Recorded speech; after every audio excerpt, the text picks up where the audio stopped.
বন্ধুরা কাজ না করে থাকতে পারে না, কাজ না করে থাকতে পারে না।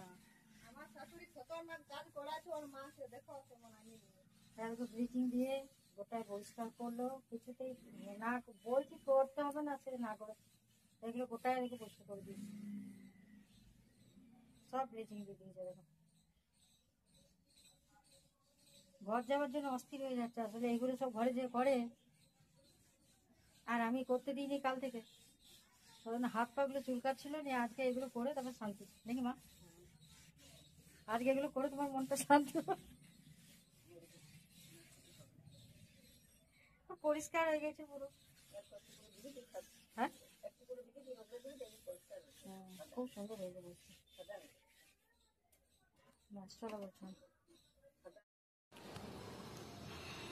আমি এখন আমার বৌমাকে চুলটা ছাড়াতে বলেছি, আজকে রবিবার তো, তোমার ছেলে আছে ঘরে, তার জন্য তাড়াতাড়ি তাড়াতাড়ি তাড়াতাড়ি করছে।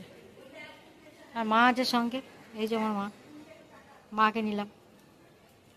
চুলটা সকাল থেকে ছাড়াতে সময় পাইনি, বৌমা আমাকে খাটিয়ে খাটিয়ে মেরে দিচ্ছে, ঝুট পে ঝুট। সকাল থেকে এত কাজ করাচ্ছে বন্ধুরা, কি যে বলি তোমাদেরকে, বলার কিছু ভাষা নেই। মায়ের সঙ্গে ভিডিও করি নাই একটা, মা চলে যাবে, মা চলে যাবে আজকে, পরশু দিনে বিকেলে এসছে, বলছে অনেক দিন এসছি। কি গো তুমি কদিন এসছো? 2 দিন হয়ে গেল।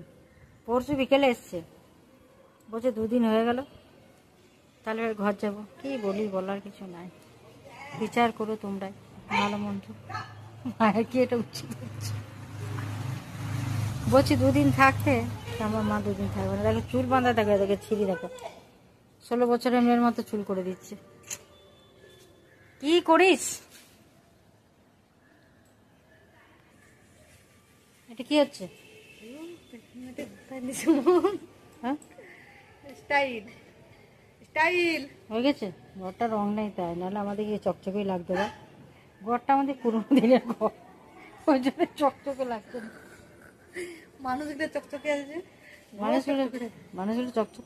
আমার মা পরশু দিনে এসছে দুপুর বেলায়, তা মা নাকি অনেক মোটা হয়ে গেছে। দেখো তো